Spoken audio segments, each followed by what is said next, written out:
Vamos a pasar a un tema más preocupante porque siempre que hay hechos que de alguna forma u otra no van en sintonía con un país, con una república como somos nosotros, que es nada más y nada menos que la justicia, la designación de jueces, que se hace tomando un atajo, ¿no es cierto? Cuando no hay acuerdo en el Senado, que es la Cámara Natural a través de la cual se designan los jueces, bueno, el gobierno, tal como pasó con el gobierno de Mauricio Macri, toma la decisión de designar los jueces por decreto, en comisión. Es una forma de de buscarle un cierto, ¿cómo decirlo? Un cierto bálsamo a algo que, reitero, no se condice con lo que debe ser, con lo que dicta la Constitución, que es que el Senado tiene la potestad de nombrar los jueces. Totalmente, Sergio. Y uno dice, bueno, ¿por dónde empezamos con esta información? Porque tiene tantas aristas para ser analizada. Lo concreto es que Ariel Lijo, después de toda la polémica que se generó, y García Mansilla fueron designados por decreto por Javier Milei en la Corte Suprema de Justicia de la Nación. Una nación donde sabemos que tiene 3 poderes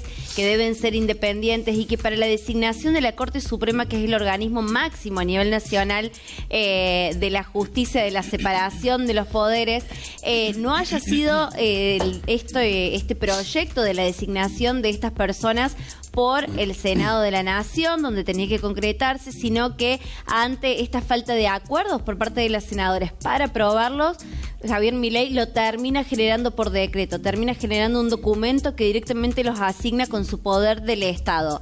¿Qué es lo que dijo Javier Milei y cómo justificó la decisión? Dijo que esto no es anticonstitucional porque el presidente tiene la potestad de, en el caso de que la Corte Suprema no cuente con los jueces que necesitan para funcionar la Corte, él los puede asignar, pero habló de la politización, dijo no puede ser que la politización de esta situación termine generando que hoy la Corte no funcione.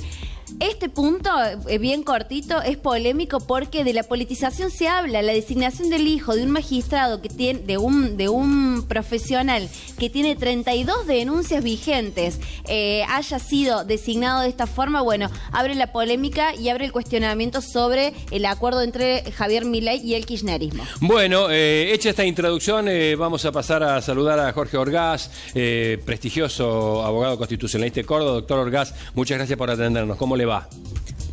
Bueno, muy buenos días, muchas gracias por la invitación. Bueno, ¿qué puede hacer el Senado para ponerle freno a este decreto? Bueno, recién los escuchaba muy bien, las razones yo entiendo que utiliza el presidente para designar por decreto al hijo y a García Mansilla son muy débiles, en el sentido de que el Senado tiene el derecho a discutir y a debatir sobre quiénes van a integrar la Corte. La Corte no ha dejado de funcionar porque en su caso, si hubiera algún problema con su integración, puede convocar a conjueces. De hecho, ha dictado prácticamente desde el comienzo, finalizada la feria, 200 sentencias. Y a su vez es un acto institucional complejo. ¿Qué significa? Que el Senado no está obligado a acatar, como dice el presidente Milei, sus propuestas o sus candidatos. Creo que el Senado tiene como una alternativa viable reunirse, tratar de urgencia esta situación y eventualmente prestar o no prestar acuerdo a las designaciones hechas en comisión por el presidente de la República. Eso sería una suerte de enderezar, me parece, institucionalmente esta situación de gran impacto y de gravedad institucional. Bien, Orgaz, en este caso estamos hablando también de la designación de los mayores magistrados en la justicia de la nación. ¿Tendrían o hay alguna ley, alguna norma o algo que esté vigente en la Constitución que tengan que tener ciertas competencias, ciertos conocimientos? Porque estamos hablando de una persona que tiene muchísimas denuncias. Bueno, está el decreto 222, digamos, del año 2003, en la cual el Poder Ejecutivo en la época de Kirchner se autolimitó las prerrogativas para designar a dedo a los ministros de la Corte. Naturalmente que un ministro de la Corte tiene que saber mucho de derecho, pero también tiene que tener una conducta ética impecable, intachable. Los antecedentes tienen que llevarlo prácticamente sin obstáculos al cargo más importante en el ámbito del Poder Judicial. Obviamente que desde el punto de vista político, la designación del hijo genera muchísimas controversias por lo que acabas de señalar.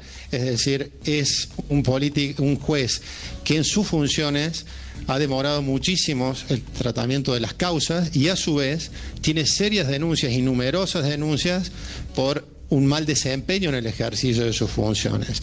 De ahí que uno se pregunta por qué la necesidad, habiendo tan notables juristas en nuestro país y también mujeres que el Poder Ejecutivo soslaya en esta designación, ¿por qué insiste con el hijo? Naturalmente que algunas consecuencias las veremos muy pronto.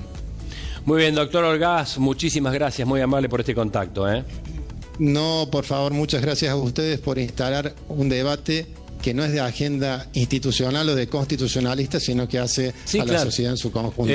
Completamente de acuerdo. Gracias, doctor, porque es verdad, ante la situación por la cual atraviesa la población, ante las preocupaciones cotidianas, ante hechos que son acuciantes para la gente, sentarse a hablar de los jueces designados por decreto y no por orden del Senado, no es algo que esté en la agenda de la casa, no se charla en un almuerzo de familia, no se conversa porque hay situaciones más urgentes. Pero es muy importante. Es muy importante y además tengamos en cuenta que nosotros, a uno de los poderes del Estado, que es el Ejecutivo, vamos a elecciones, hay campaña, los elegimos con el voto. En este caso que estás hablando del poder legislativo y el organismo y el conjunto de personas que toman las decisiones más importantes en las leyes, que son transversales a todos, están siendo designados a dedo por cuestiones políticas también. Bueno.